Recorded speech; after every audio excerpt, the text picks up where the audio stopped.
Hi, welcome back to the Senior Beat podcast.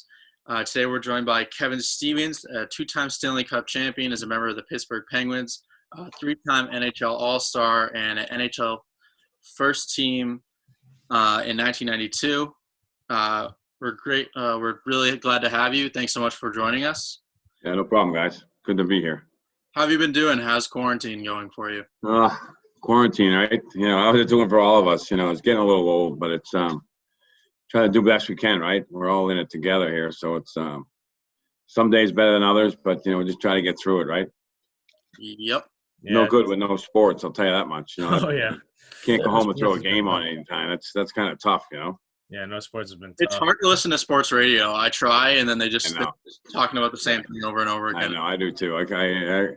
I rotate them. I put Sirius on sometimes just to get the nation, what everybody else is talking about. But yeah, it gets old. There's nothing to talk about, right? You can't even talk about Brady anymore. That's worn out, So it's, Brady was for about 2.5 months straight. So that's over.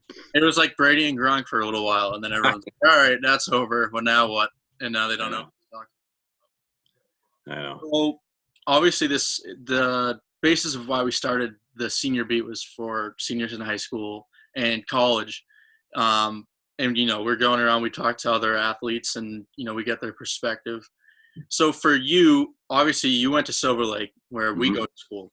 Yeah. But what was your senior year in high school like? Obviously, you were looking to move on to the next stage in hockey. So what was it like for you as a senior in high school? Yeah, my senior year in high school was great because I played 3 sports. So I was playing football and I was playing hockey, and then it was baseball season. I really liked baseball too. So it was kind of, I did that all the way through high school. So high school, I loved being at Silver Lake. I had all my friends were there. And, nowadays it's so different. Like everybody goes to prep schools, especially the hockey guys. If you're any good at hockey, you got to go play prep school for a couple of years before you go, into college. And it's, my senior year was good. We had a great hockey team. All our sports were pretty good, but, great friends, great memories. It was, I love Silver Lake. Silver Lake was, a good time in my life. It was fun. So did it have any kind of meaning for you as a senior, knowing that, you were leaving Silver Lake and you were moving on to the next stage? Did it have any specific meaning for you knowing that it was your last year with your teammates and all of that? Yeah, it is, because basically the guys I played hockey, like Scotty McKee, Walter Pratt, Sean Keane, these guys, I played hockey with them since I was 5 years old, It was kind of, we all were from Pembroke and we went into Silver Lake and, we had, all your best friends are there for a long time. So it was, it was good. It was good. I was going to Boston College. I knew after my junior year I was going to BC to play hockey, and so my senior year I really didn't have to worry where I was going to college. I kind of already knew where I was going, but it was still a big year and a lot of fun. If you had to pick one specific moment from your NHL career, what would you say is your career highlight? Probably the first Stanley Cup we won, in Minnesota.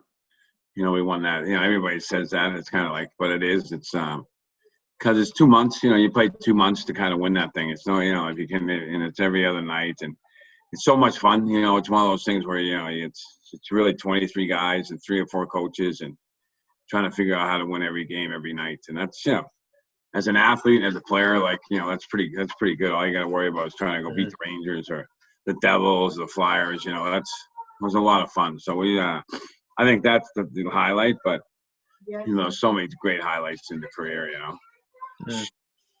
For you, what was the most difficult part of your back-to-back Stanley Cup runs? I think obviously both times we won those cups. You have to have a lot of breaks. We had great goaltending, but you need breaks. You need health. You need people that that can kind of step in. The big guys have to play well, but those back end guys, the third and fourth line guys, they need to chip in and play just as well. The 8th, 9th defenseman, So it's it's just good when you win that cup because there's so many guys that take part of it. There's so many guys that have a piece of that, and it's because, like I said, it's 2 months, playing every night, and it's hard, and it's grueling. So you need all you guys on your team, and that's the best thing about it. I like is that everybody had a piece of it, Mm-hmm. That's like huge right now when they talk about, obviously the Bruins lost last year. Yeah.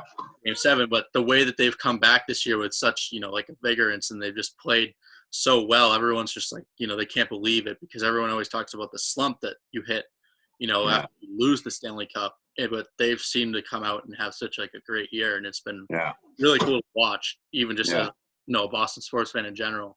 Because it is. I am a Bruins fan. Obviously I work with Pittsburgh, so I'm a Pittsburgh fan more than anything. But it's kind of the Bruins are a very consistent, very steady team. They do they play well, and they're a team that they're good to watch. Like you said, they lost Game 7 against St. Louis, and it was it's one of those games where they just, for some reason, they didn't have any zip in their legs, and they just got outplayed at home, and it's a tough loss. And you play that long, and you don't win the cup, it's tough. So it's but they have a good team. They'll have a shot this year if they come back, to see what happens. So.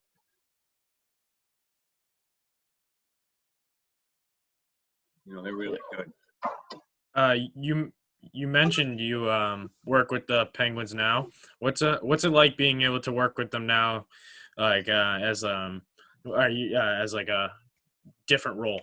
Yeah, it's good. It's a lot of guys that I played with. It's awesome to see those guys and be able to work with those guys. And they're all about winning, which is good. Pittsburgh wants to win now. They don't want to win 10 years from now. They want to win today.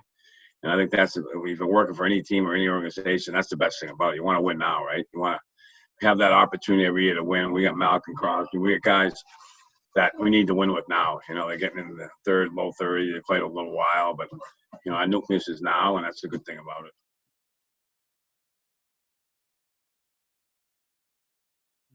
What's it like working with a guy like Crosby?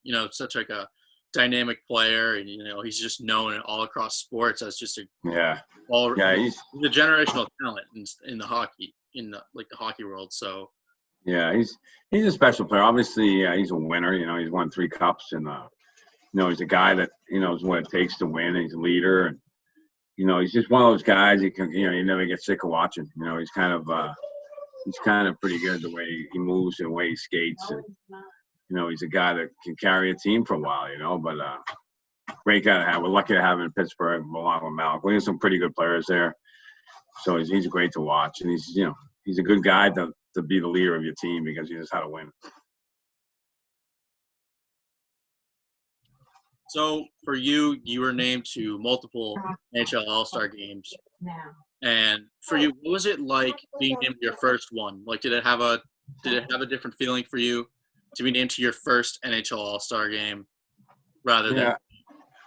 Yeah, I think once you make the first one, it's kind of nice. And I think the best thing about it, when you make 2 or 3 in a row, it's about consistency. You're playing well every year. And, I play with great players. So it's, that's half the battle. You got to play with guys that can play, and our team was winning, and they're taking 3 or 4 or 5 guys off our team. So, we had great teams and great teammates, and, we just kind of capitalized on the time,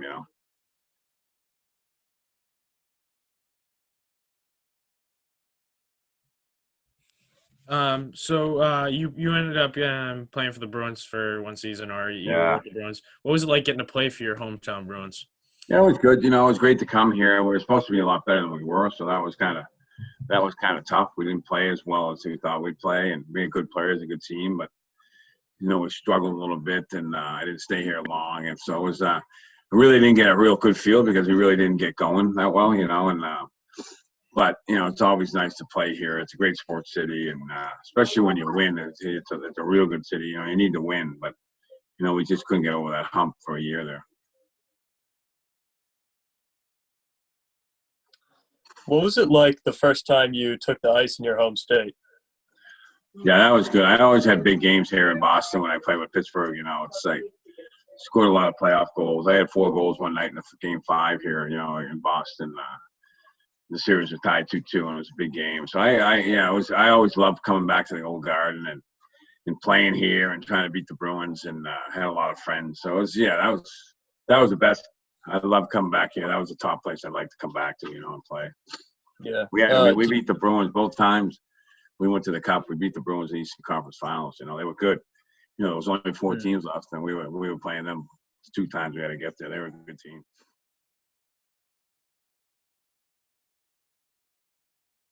Yeah. Did you have a favorite player growing up that inspired you?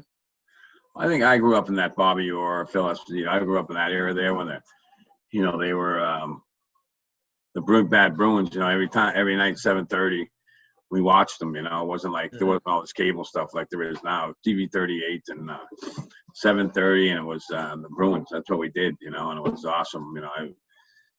And watching those guys, they were a great team, and that's when hockey was a little different. Hockey was hockey back then, I'll tell you. So it was a lot of fun. Great. It was a great. I grew up in that era where they were really good.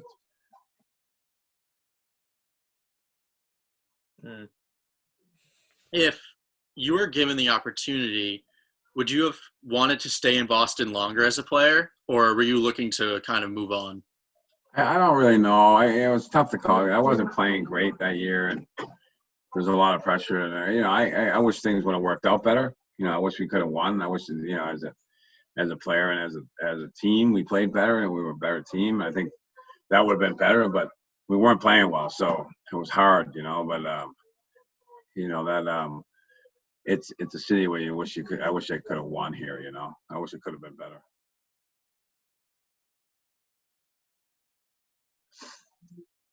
So you went to Silver Lake, and you're a Laker. We all know that's a family. But what was your favorite part or moment of being a Laker? It's hard to say what I have one favorite thing. I think I just loved everything about being there. I love playing football. I really love playing hockey and baseball the most. And I loved the competition. I love trying to win with my guys at Silver Lake. I kind of was a competitive guy all the time, and I wanted to win all the time. So, it was fun. I loved playing there. I loved everything about it. I don't know if there's one time that's better than anything else, but it was I had great coaches. I had Larry Walsh and Jim McMorrow in hockey, and it was just fun. I wish I could go back to 40 years, and you guys are and start over again. It's pretty good. Silver Lake football. Yeah, there it is, right? I like it. Yeah.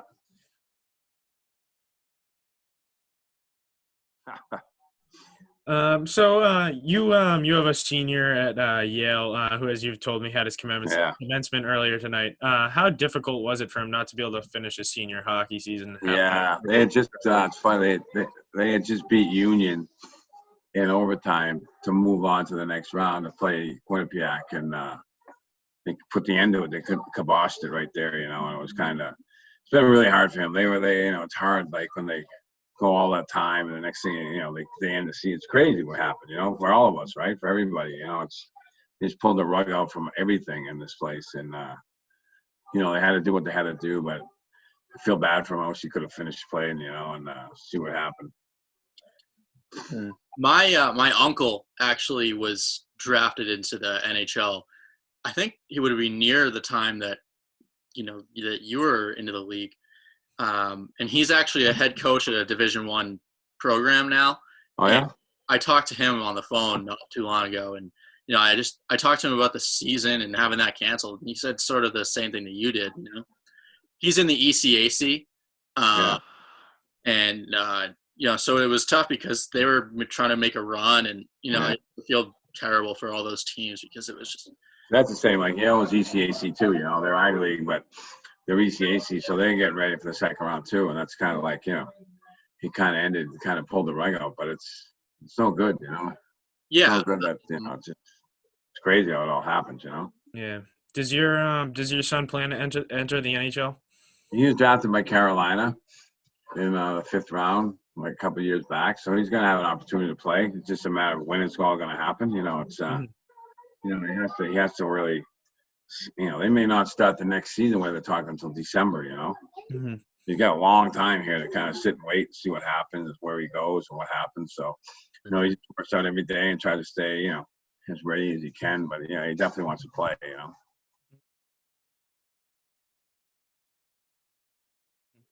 How does it feel to have your son Falk in your footsteps as a hockey player? Is that a good feeling? Yeah, that's a good feeling. I have another one that's going to Yale next year too, to play. And they both really, really played hard. And, they work hard. They train every day. They drive the Foxborough train with the guys over there that do a lot of the pro guys, and they live in Duxbury, so it's not like they put some time in. They don't work. You don't ask. They don't have to worry about working. You ask them for whether they want to take a job, and they all they want to do is work out, and they go fishing, and it's been good. They've really committed to it. So hope he'll have an opportunity to play here next year somewhere.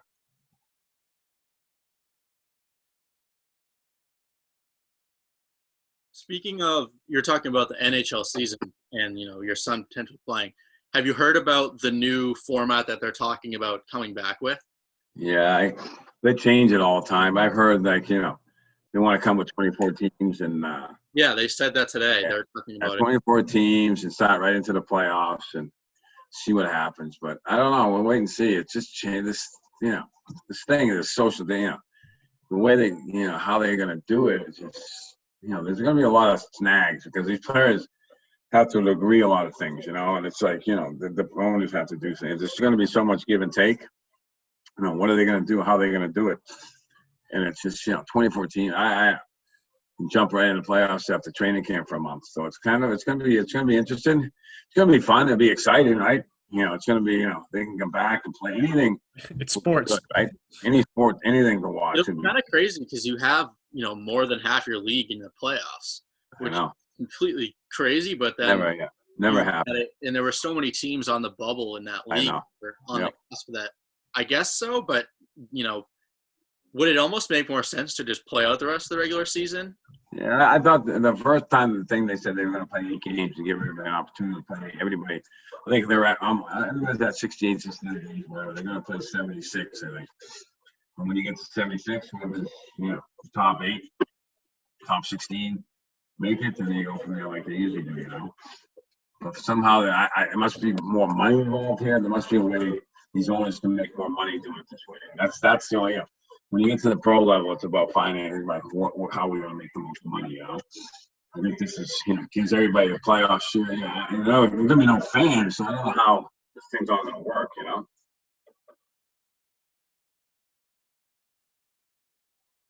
So now we're gonna go into some questions from our followers. Just a couple basic questions. So, are there any of your teammates from Silver Lake that had an impact on you, or that you've stayed connected with through the years?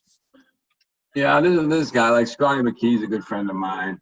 We'll play golf tomorrow. I play every Tuesday, so we stay attached that way. And a couple of my best friends have passed. Like Wally Proud was one of my good friends who passed away, and Sean Keane was a good friend of mine who passed away. It was like 4 or 5 of us always were together, and so I still hang with a lot of guys. I play golf with a lot of guys from around here. Things change as we get older. Obviously, everybody goes different ways, but it's always nice to have those friendships back, home here, and then you come back here. What was it like playing on the same line as Mario Lemieux? Yeah, that's a home run there, right? You can get hooked up with Mario, and you gotta win. Yeah, I mean, you gotta play well. All those guys want you to do is play hard every day and play well because they want a lot of points. They Gretzky. I played with Gretzky too. I was pretty lucky to play with Gretzky in New York for 3 years. I played with Mario for about 7. So I played with 2 of the best that ever played. Great guys. Very lucky to play with him, and he's a special player. If he's not the best that ever played, he's in the top 2. And if he could have stayed healthy, he would have broke every record there was. And the final question that we had from our followers was, for you, what was it like to play at Boston College?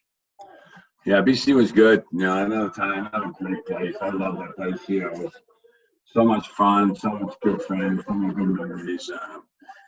Great teams. It was probably the top team in the country 3 out of the 4 years. We never won a national championship, but we won a lot of hockey games there. We played with some phenomenal players and loved every minute of it. Like I said, if I could go back for another 4 right now, I'd probably do it. So just to bring it full circle with the senior thing, if there's anything you could tell like the seniors going through all this right now, like what would you tell them? Any advice?